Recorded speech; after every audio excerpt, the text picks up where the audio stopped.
Welcome to Politics Done Right. I am your host, Egberto Willies. This is a progressive program that will take the mystery out of politics. This is the program that will encourage you to make sure government becomes we the people. Whether you are liberal, progressive, conservative, or otherwise, you get to air your point of view. We are an independent media outlet that, unlike mainstream media beholden to corporations, we only owe allegiance to you. Remember, you can also send me a tweet at EGBERTOWILLIES. That is at Egberto Willies. Let us engage. It is Politics Done Right.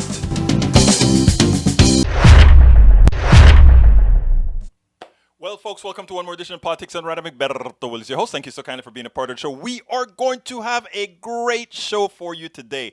I'm starting sort of on the intersectionality between politics, religion, conservatism, progressivism,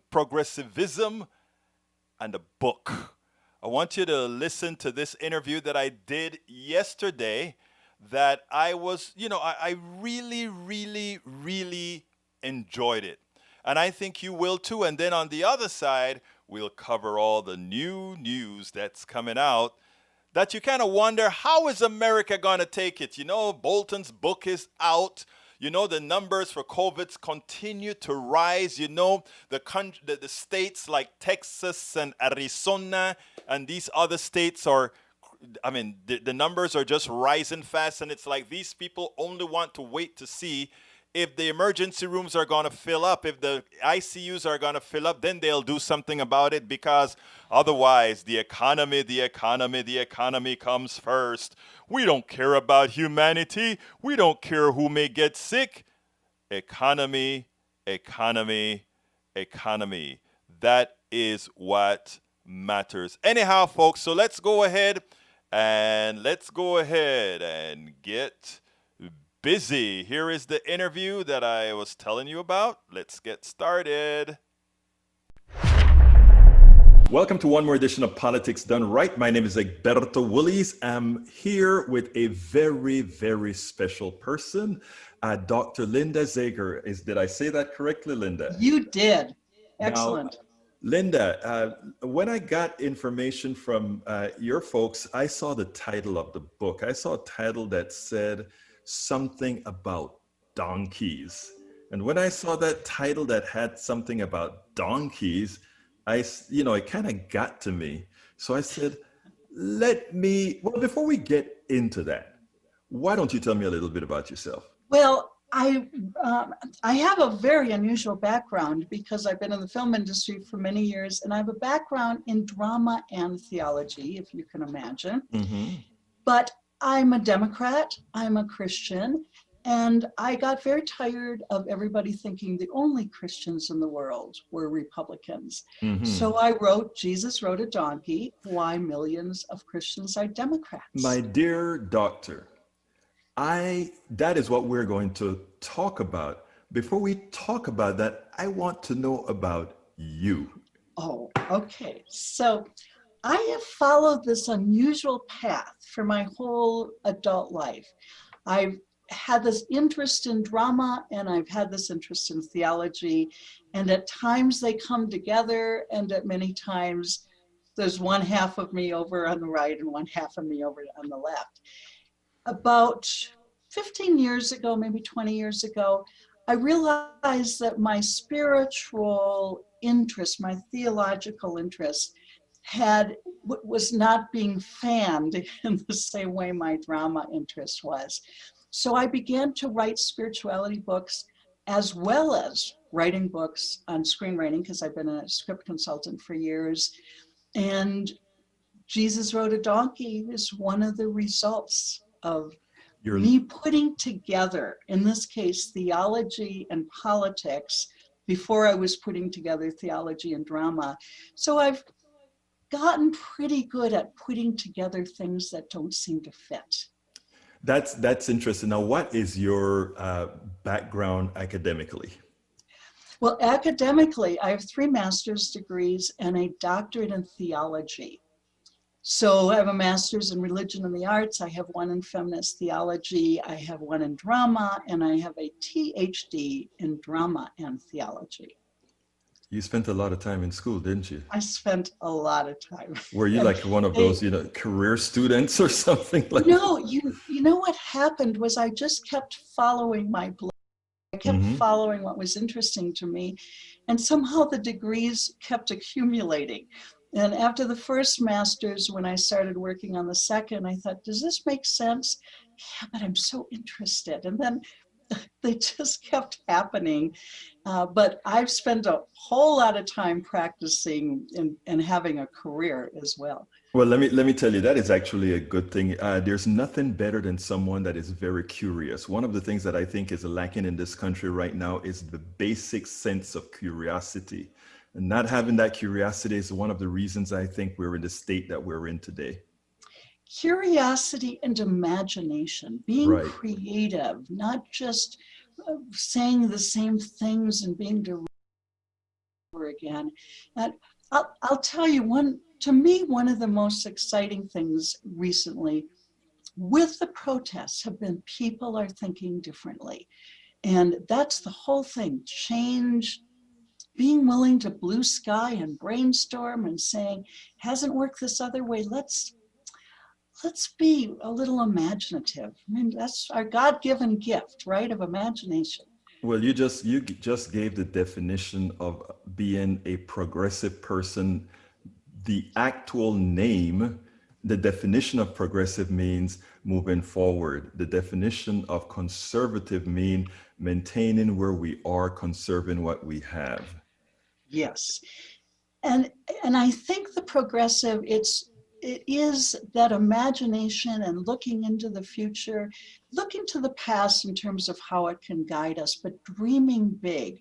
There's a verse in the Bible about dreaming dreams and having visions, and that's really what we need to do to keep just resolving the problems, being willing to look at a problem and say, I'm going to address this. I'm not going to deny it.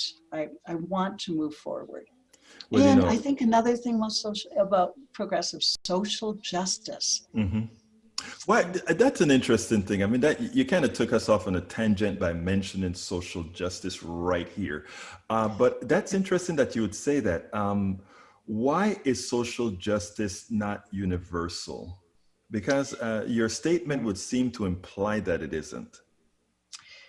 Here, because I have a very broad religious background. I mean, I've been with the Southern Baptists, I've been with the Lutherans, I've been a Quaker for 40 years. But evangelicals tend to think very much about the individual relationship with accepting Jesus Christ as your personal savior. That's one of the things about evangelicals. And so they are concerned about what is my individual relationship with Christ, with God. Progressives expand that and to say we are to do right in the world. What I find interesting as I researched Jesus Wrote a Donkey, I found like over 1,000 verses in the Bible that said a nation is to do justice and to be merciful. And this is for society. This is not just for the individual. And so I think progressives are a lot more willing to move out into society and to say, what about the environment? What about healthcare? What about these many, many issues? We care about everybody. It is not just about individuals. Now, when you say it's not just about individuals, let me first qualify. I grew up a Christian, several different versions. I'm originally from Central America, Panama, which means I started as a Catholic, migrated to a Baptist, came to the United States and joined a evangelical type church. And I think it wasn't until I joined that evangelical church that I saw what you're stating there, and that is a bigger sense of individualism, which I always found strange. A quick little story.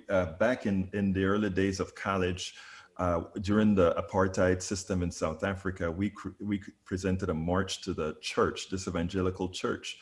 And this pastor said, we won't participate in that with regards to the politics. And then he said, by the way, Egberto, let me tell you something. And this was sort of on a tangent. And he said, do you know Jesus never spoke out against slavery?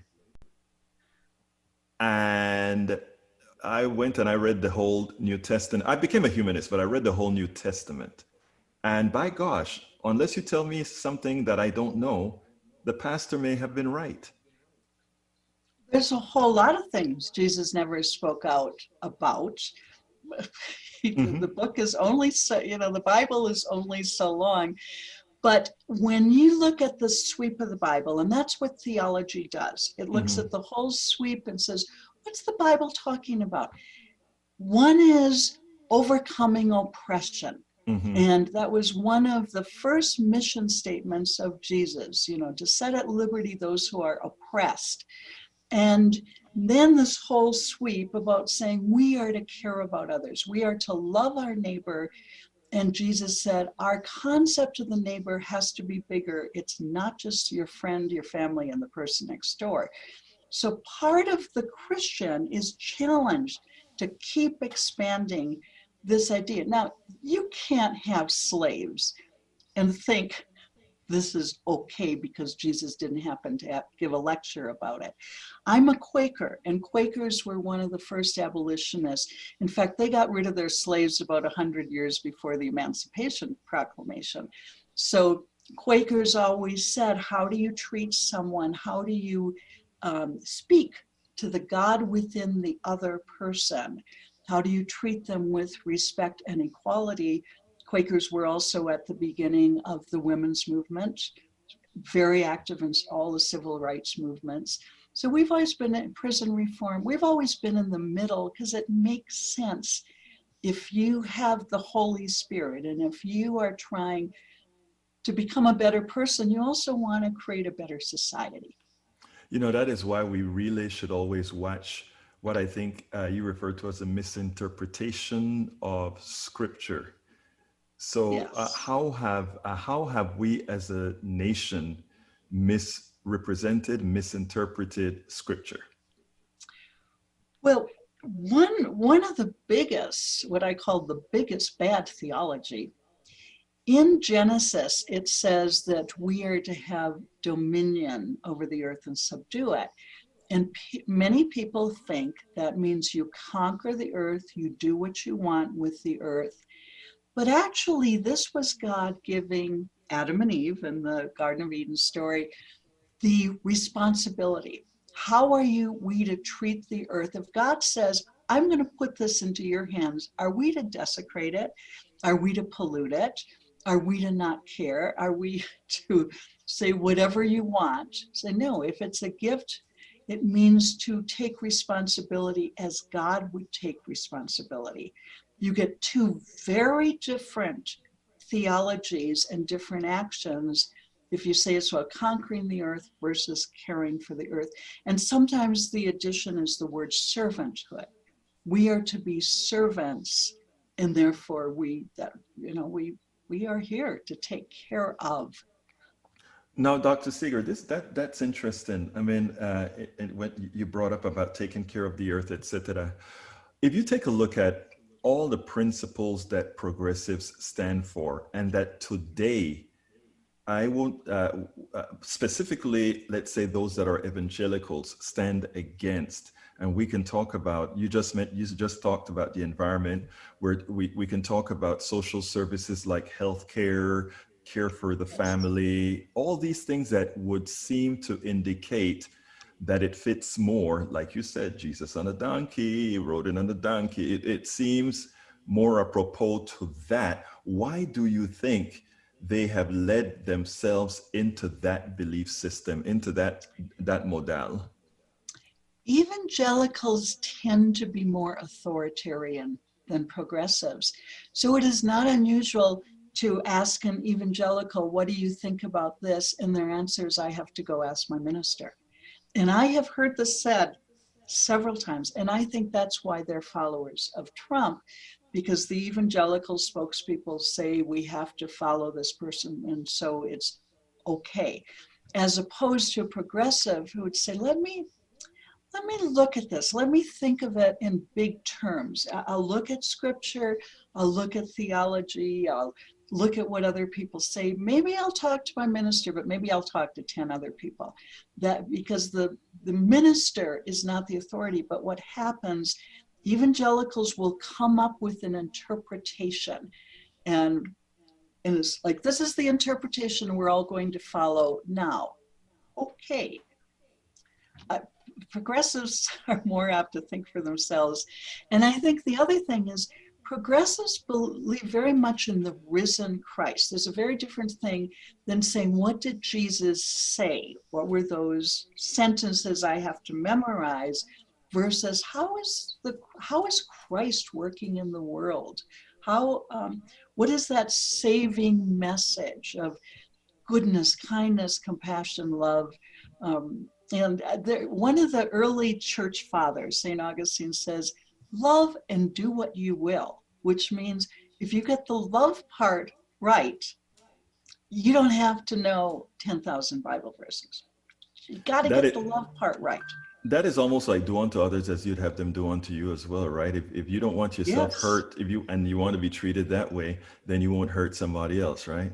And it's also love the Lord your God with all your heart, strength, and mind, and your neighbor as yourself. And when Jesus was asked, who is your neighbor? He told the story of the Good Samaritan, which is basically a story about the person that you hate the most is your neighbor, and you are supposed to help that person.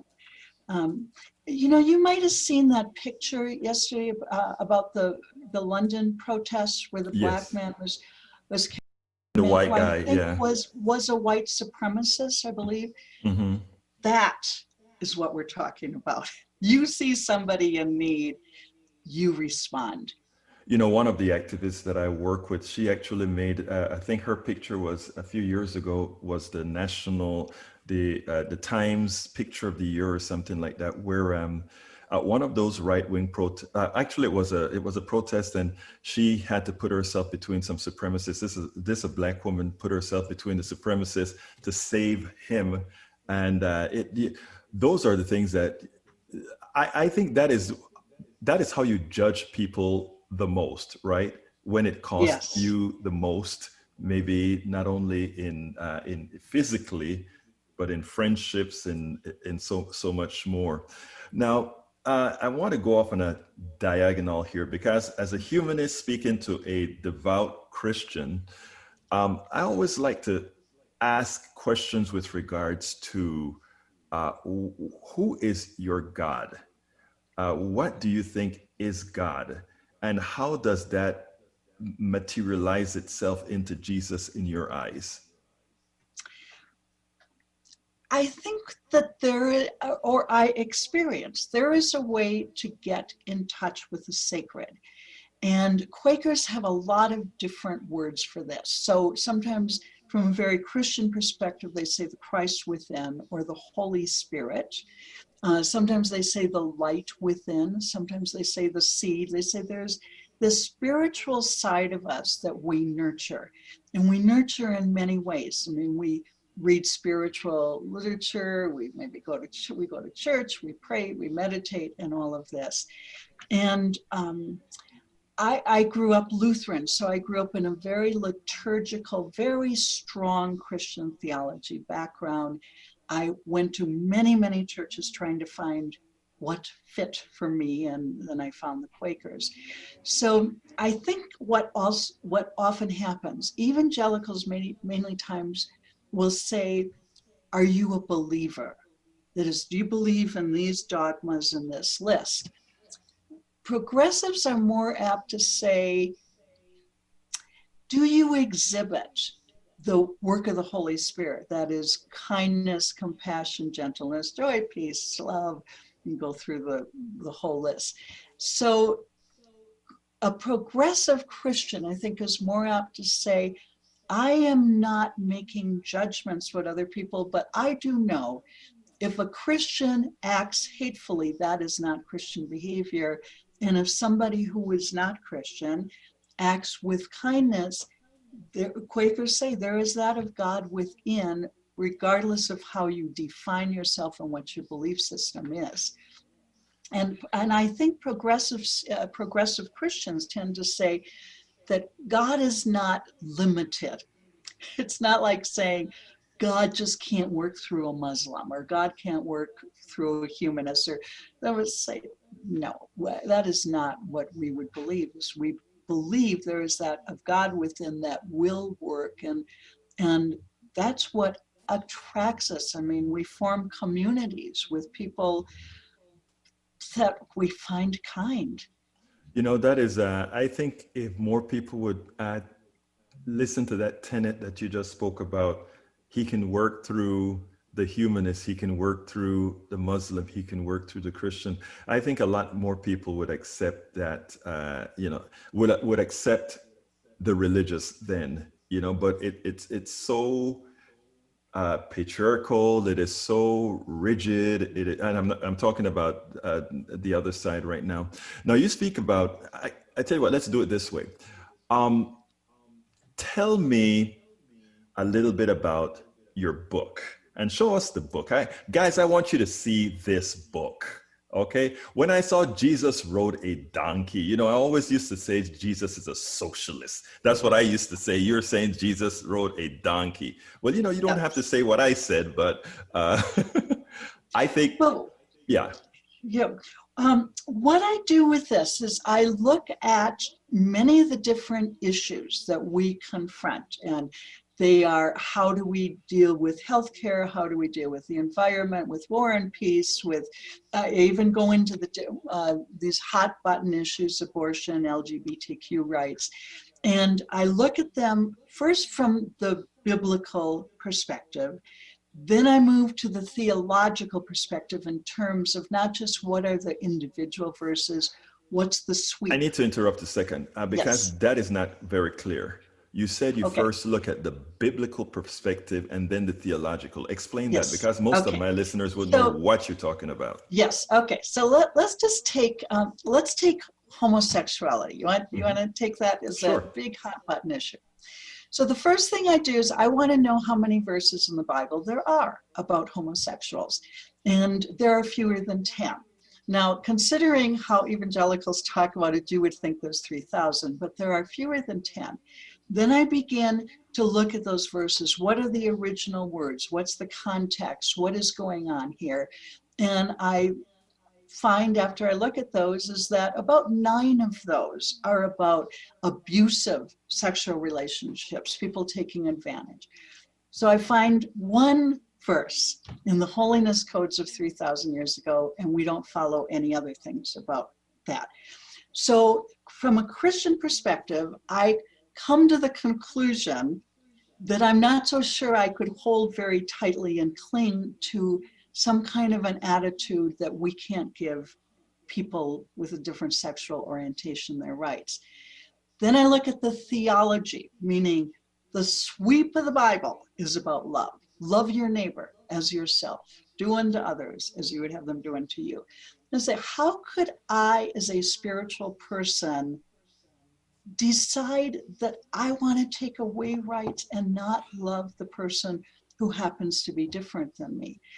And then, as a spiritual person, if I have trouble with that, I need to do some prayer and meditation over this. And to me, prayer softens the edges.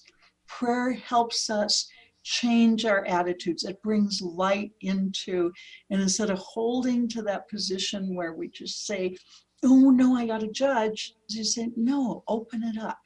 And my next step might be, if I'm making judgments and if I don't know a homosexuality or a homosexual or a transgender or a lesbian, maybe it's time for me to go talk to a few people. And I will try to make some proactive movement to look at what are my attitudes and how am I going to get over those attitudes. And then, of course, I look at democracy and say, well, our Constitution is supposed to make everybody equal and celebrate. So I'm going to go toward that ideal. And that's where I think there are so many places where Christianity and democracy just come together and lead us into the same direction. Dr. Seger, I don't know if you understand how powerful those last 2 minutes were. Oh, I thank you don't so think you much. could possibly understand that, because I think that message that you just gave there, promoted in the right places, would change a whole lot of minds, because it's never given that 2 minute type of discourse out there. Yes. It's And, and there is an interesting thing where I think we all have to look at where I call them stopping points, where we just say, oh, I have trouble. Oh, how do I talk to or engage with this other person? So, for instance, with racism, I grew up in a white town, 2,500 people, white, everybody. And so I didn't really meet any Blacks till I went to college, and I didn't even know any well till, say, graduate school. And I recognize I have a stopping point. I don't know how to engage. Okay, so what am I going to do about that? I'm going to try to put myself in situations. 1968, I was in a white and Black discussion group in a small town, Pennsylvania, and just literally put myself in the middle of it and said, it's time for me to be a learner. It's time for me to get over this. And then over the years, one of the interesting things in 2016, I had never met a transgender person. And I had the same experience in first meeting as, how do I engage? And my tendency, and I think this is what people do, they pull back instead of go forward. And I said, I'm not going to do this. This is another stopping point. And I worked on myself, but I also put myself into opportunities where I could talk to some of the people, and because I'm in Colorado Springs, that were transgender. And I think we literally have to look at those attitudes in ours and say, oh, okay, let's take a look at this. Let's move beyond this. Let's take a look at, the next one. We've all got a lot of work to do, and it's individual and it's social. we need you on the circuit, my friend. We need you on the I'd circuit. love to. We I love absolutely. talking to you. We need you on the circuit. Now, let's continue talking about your book. So we know what's the genesis of your book. Now, what do you expect the reader to get out of reading your book? Because I think if it covers 10% of the sentiment that you are putting out here, it's a winner. First of all, I think it helps people articulate where they stand, because many times people have an attitude and say, I don't know why I just feel closer to the Democrats. I just think maybe they're more in line with Christian ideas. Oh, Linda has told me, I get it. And I've had people say, you cannot believe the number of yellow highlighters I have in your book, because they said, I never knew how to say it. I felt this, I didn't have the words, or I didn't have, because there's a lot of biblical scripture in there, I didn't have those. I think for Republicans, there are some people who have read it who have said, it gives me an excuse not to vote for Trump. I said, Wow. yeah, somebody said that. There was somebody that said that to me, because she says, we are so entrenched in this idea that if you're Christian, you're Republican, that when we have trouble, I mean, all the lies, all the breaking of the commandments, all the hatred, all the discord, everything which is anti-Christian that we get for Trump, I wonder, how can a Christian continue to vote for this person? So if they say, well, I'm just worried about this or that, say, read my book and it will get you over it. And it will help you understand, no, don't let that one thing get in the way of you voting for a decent human being who follows Christian principles versus who we have. And I want to add just one fast little story. I went to hear Biden speak in Iowa. I went to the Iowa caucus as an observer, and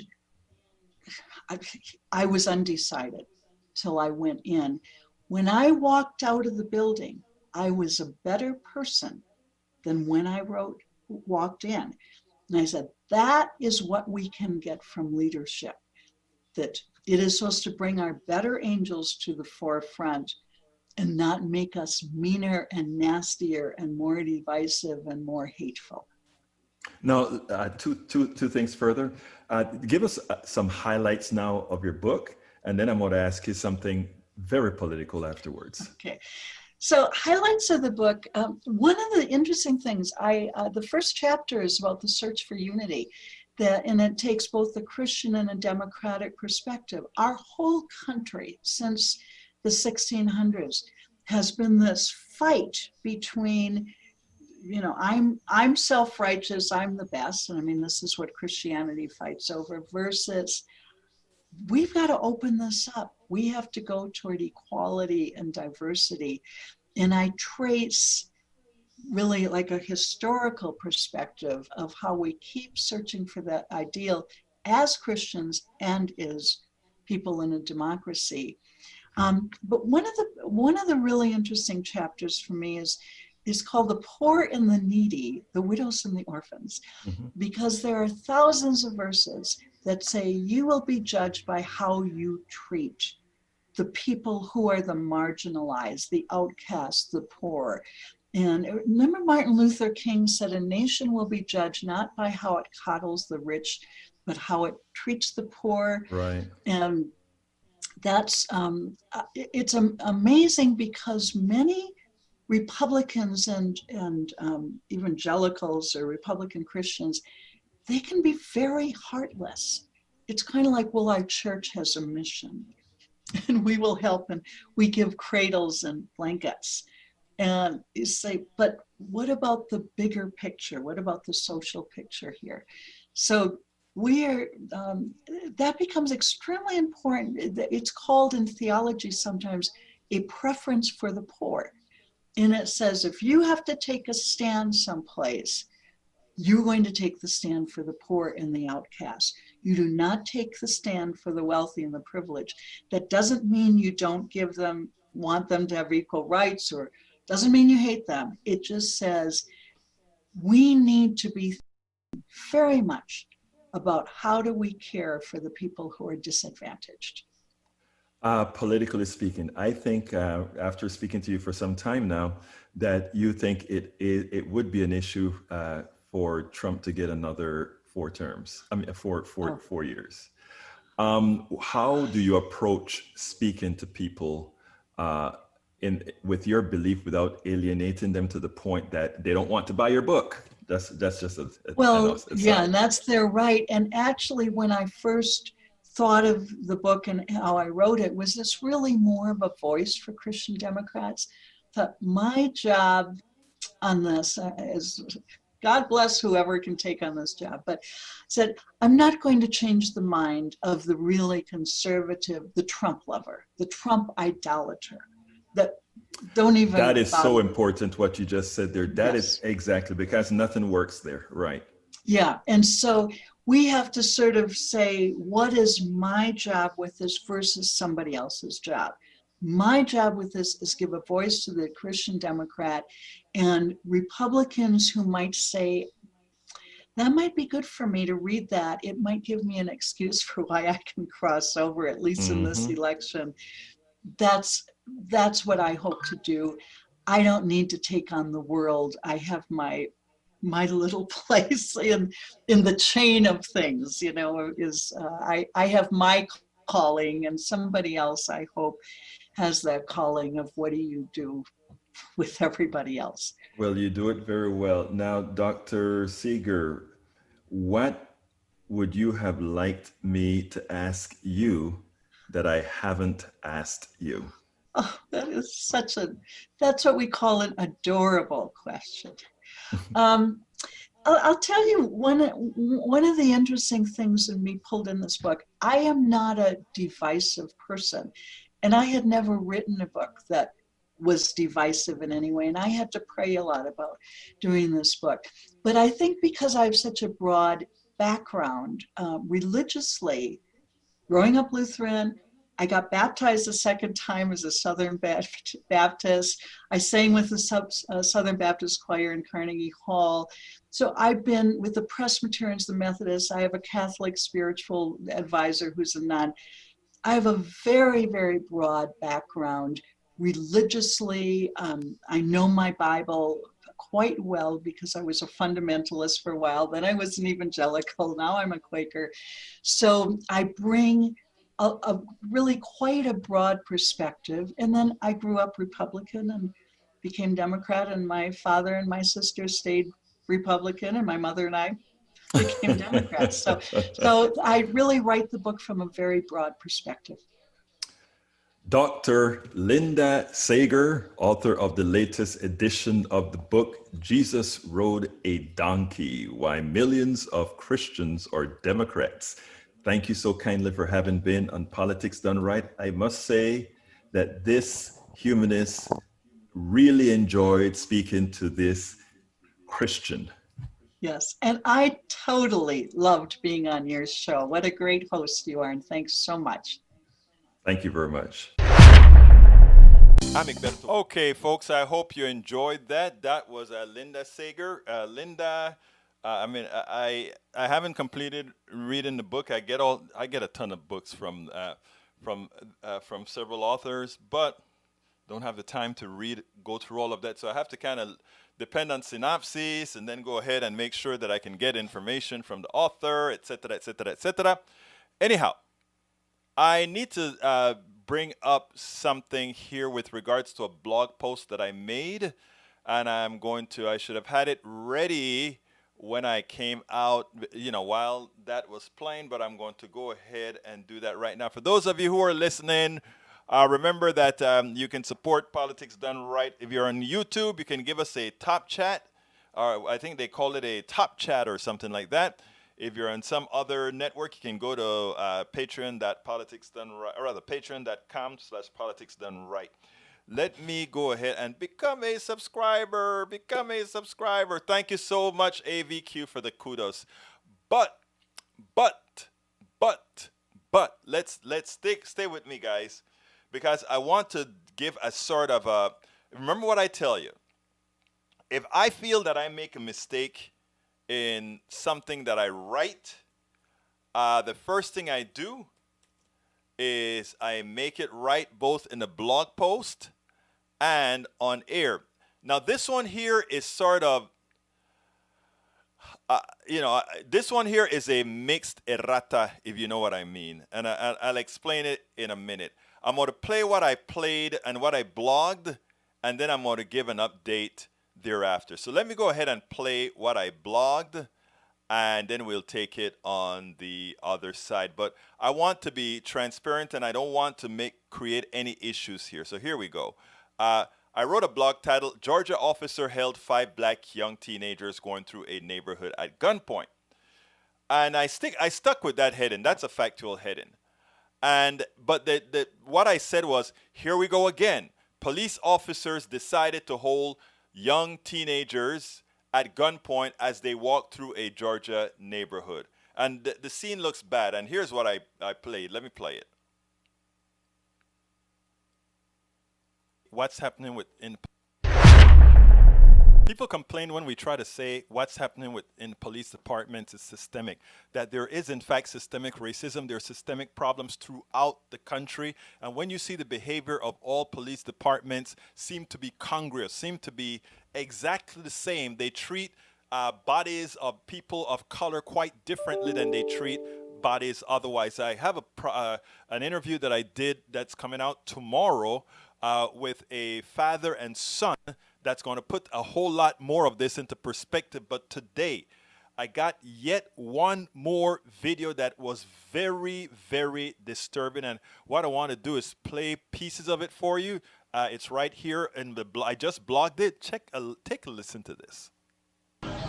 Don't. I'm sick. I can't. They kids. Come on now. Please. Please. Straight teenagers. Please, sir. They kids. Teenagers. They kids, sir. Teenagers. Probably ain't even 16, 17. They're not even of age. Probably even 18. Probably ain't They're even not of even age. legal yet. They kids. They They're not even kids. legal yet. They You can't kids, put it back in the sir. holster. Why That's you an got? option. Why you got a gun? Exactly. You can just check them. But why? I'm not checking for myself, guys. But- I want to get spot. But why you have a gun? Who's gonna do something to you? They are kids, sir. They are kids. What they doing? What did they do? To you, sir. What did they do wrong? What did they do wrong? How much am I wanna get Sir, what did they do wrong? Please. They're gonna beat you up or something. They What the hell is they gonna do to you? You sound fucking retarded. This is too much. It's too much. It's they babies. She really can't check And not nobody. even a They day. babies. Yeah, this is in fact too much. This is too much. They have them stretched out. They're patting them down. These are kids 13 to 16, according to what the person on the video is saying. And we have police cars there because they got a 911 call that said there were these black kids walking in a neighborhood, and supposedly, even though they're on public sidewalks, there is a problem. And this is the response that you get from the cops. So we have two culprits here: the people who call 911, and then the reaction from the cops. The people who call 911 know or should know by now what's going on in this country, and two, the cops should know what's going on in this country and how sensitive things are at this point in time. Yes, the problem is systemic. It's systemic in the police force, but we also have to start looking in the mirror. Now, everything that I said in that video stands, right? Except I think there is more information that needs to be spoken about. I wrote an update to it, and that's why I said I want to be clear here. That officer, I thought. Well, this is what I wrote. We may be looking at very good policing that occurred after a bad start. I have very mixed feelings about how this entire incident evolved, from the 911 call, from the store clerk to the police response. I will lay out the information the Clayton County Police put out, then get my thoughts together, because what those kids went through was shocking to the viewers, and I can't imagine how difficult it was for them. These are kids, innocent little kids. I want to show you the surveillance video that caused that store person to call the cops, okay? These are the kids out there playing. I want to show you this. Oops, I didn't really want to do it that way. All right, here are those kids playing. Maybe I can make it a little bigger. Look, exchanging bottles, bunch of little kids. You know, kids get from home, they're in the parking lot, drinking each other's drink, playing around. Now, that thing that they're throwing around is a BB gun, okay? And then I think they found it or something, and then they threw it in the grass, and then they took off. That is what caused this whole event. The guy now assumes these are black boys with a gun, and that is what caused him to call 911. The police officer, of course, has to protect himself, assuming that these kids have a gun. But there's a certain amount of risk everybody takes with the jobs that they take. And with the way that he approached the kids, already told the kids, this is what's expected of you, to be a criminal, to be a gun-wielding thing. He on it, and that's why I said I have mixed feelings, right? Because here, the impression that these kids get of the police officers is, look at what they think about us. But at the same time, I see the police officer giving these kids a warning in the store saying, look, guys, that's a BB gun. It looks like the real thing. And if it looks like the real thing, if you get a cop that's not me, they may just blow your head off. So he's giving them tough love. But I'm sitting down there saying, if these were 5 white kids running through the neighborhood and a black police officer treated these kids the way this black police officer treated these 5 black kids, to put it bluntly, sort of rough, almost like animals, right? Dogs, hold on, dog. You don't understand, dog. Hold on. And that is why I have mixed feelings. The cop, it is so difficult for me because I understand that these are kids and that the vast majority of kids act the same. That there are a few kids, black and white, but in certain neighborhoods, the preponderance is black kids in a particular culture that presents a certain way. We have to find a way to do better policing, starting with policing within the community, so that officer, when he's going to approach those kids, he already knows those kids.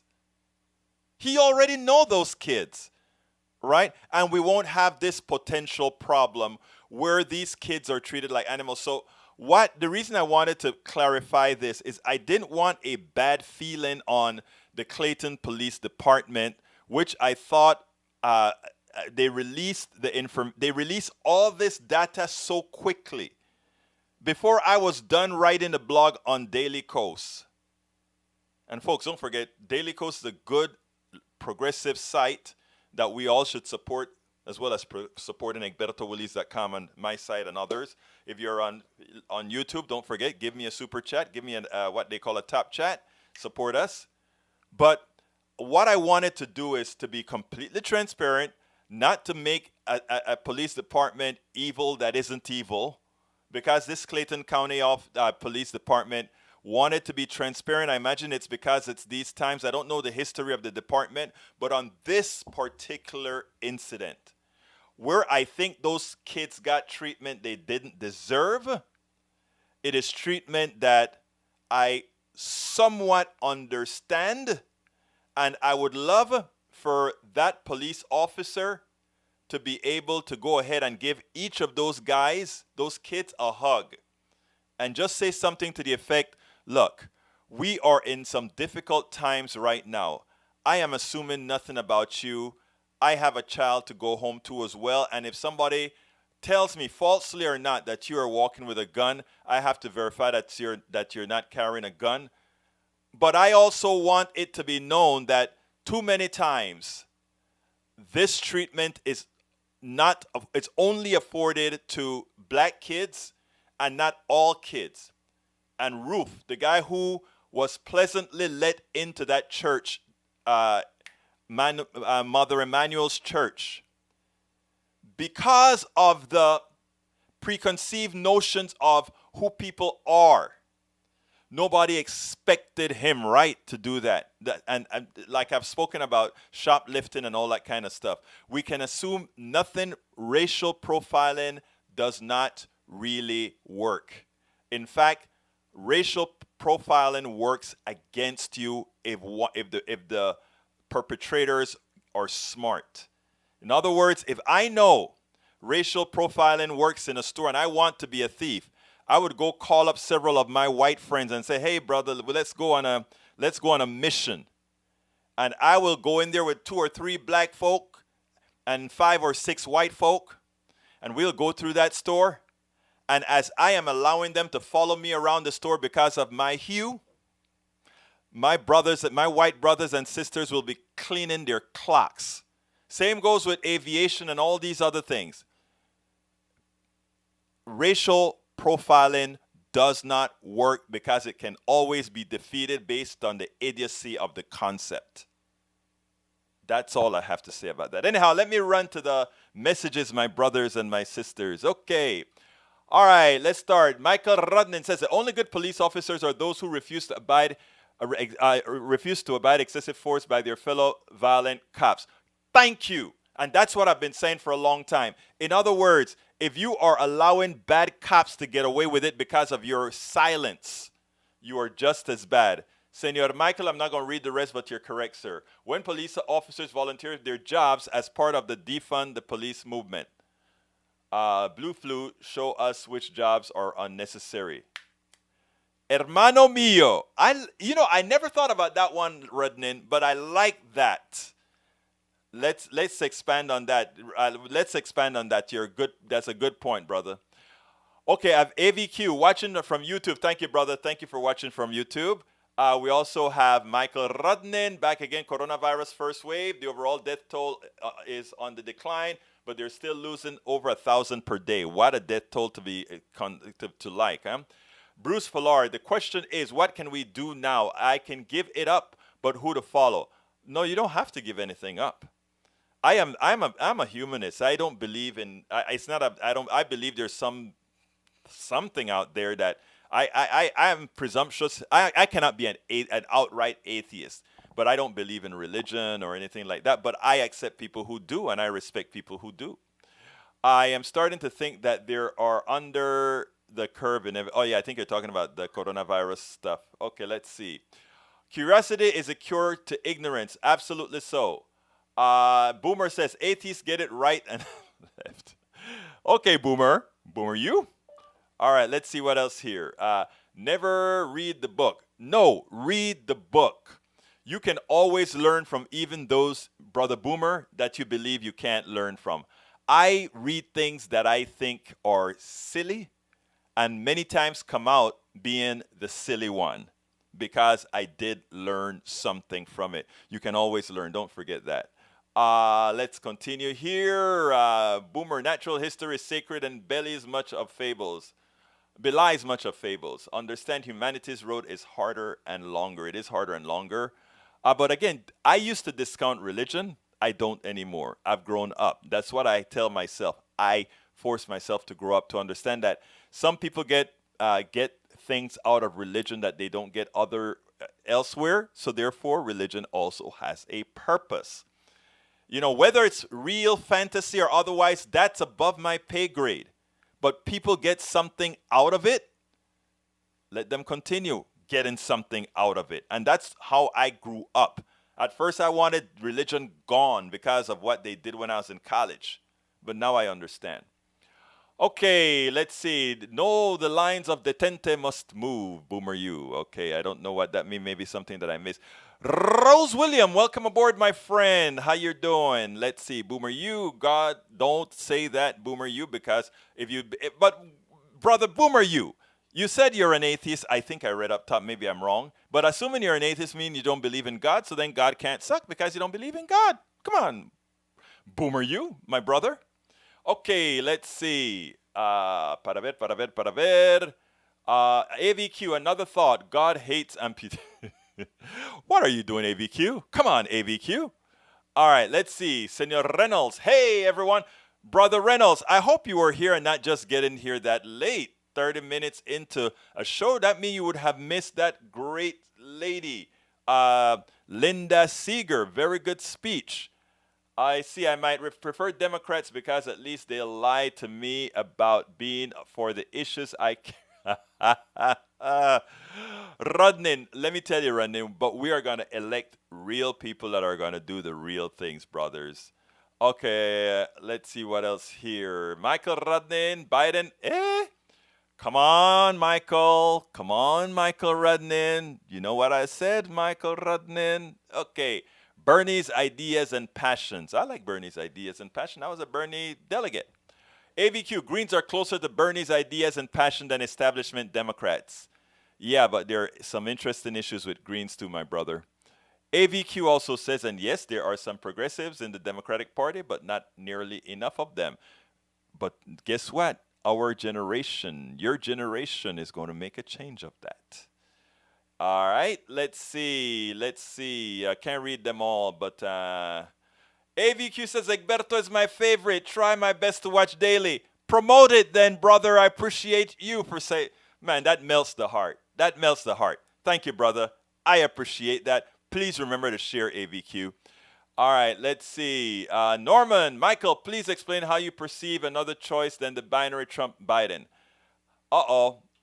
Hey, Michael, you and Norman can take care of that together, brother. I'm out. Let's see. Bruce, change nation to species. Bruce, you always have to come up with something smart, Bruce. That is smart. Very smart. Let's see. YouTube comments don't relay to FB. Oh, it doesn't? No, I think it does, AVQ. Oh, well, actually, I don't think I've tested that one because it actually comes to my... I got to investigate that.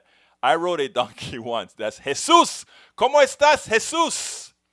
All right, let's see what else is here. AVQ. Boomer says, yes, I held my nose before to eat a meal. I ate donkey. You're still fake news.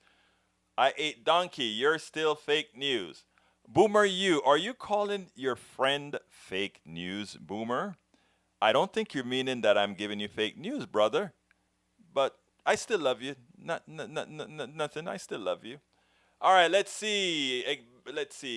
Egberto helps to read the rest of it to know what I'm talking about. God hates amputees. There's never been an instance of spontaneous regeneration through divine means. Oh, God. You know something? I shouldn't say this, but I told somebody special if they got over their, they were like, what is it going to take to get you back into the church? Well, this person has an illness that that you don't recover from. And I said, I could say that without creating problems. I said, if they cure you of that, then I will join the church. Because I know that, as Brother AVQ said, anyhow. So who is left in a two-party system? All right, YouTube comments do not relate to Facebook. Okay, Rudnan, thank you for making it definitive. AVQ, Boomer, you said Jesus was fake. Okay, we're at 57, so I got to do my little promo, guys. Stick with me and see my promo. Here, Politics Done Right, or rather, as I see it, Class Warfare, the only resort to right-wing doom. It's a good book. It's still valuable. Go to store.politicsdoneright.com, store.politicsdoneright.com to get that book. And of course, I know I've always had my weight problems, and I've conquered it over the last 5, 6, 7 years or so. And I wrote the book that said, How Did I Do It? What is it called? Lose Weight and Be Fit Now. You say, why are you political guy trying to sell a weight loss book on your show? Because I'm trying to get some income from the show, and since it's a personal thing as well, I think it could be helpful to others as well. So you can get, and by the way, I have some Black Lives Matter cups and at the store now, and I have face masks. All of you are going to have to get face masks. Why not buy some face masks from Politics Done Right so that you can support us as well? So please go to store.politicsdoneright.com. Please become a subscriber. Very inexpensive. Go to, where do you go? Patreon.com/politicsdoneright. Patreon.com/politicsdoneright. Patreon.com/politicsdoneright. And you can become a subscriber of our program. By becoming a subscriber, you can see all the different little benefits that you get. You know what I'm going to do? I'm going to make a 2-minute or maybe a 2-minute or 1-minute promo that I don't have to repeat this because I never say things right. And lastly, you can also contribute at paypal.me/politicsdoneright, paypal.me/politicsdoneright. Here's a store that I always forget to put up. Folks, my name is Egberto Willies. I thank you so kindly for being here. I know it is actually an honor. You could be anywhere. The internet is huge. And that I can get a little piece of the internet makes one happy. I thank you so kindly for being here. My name is Egberto Willies. This is Politics Done Right. And you know how I end this baby. I am what? Out!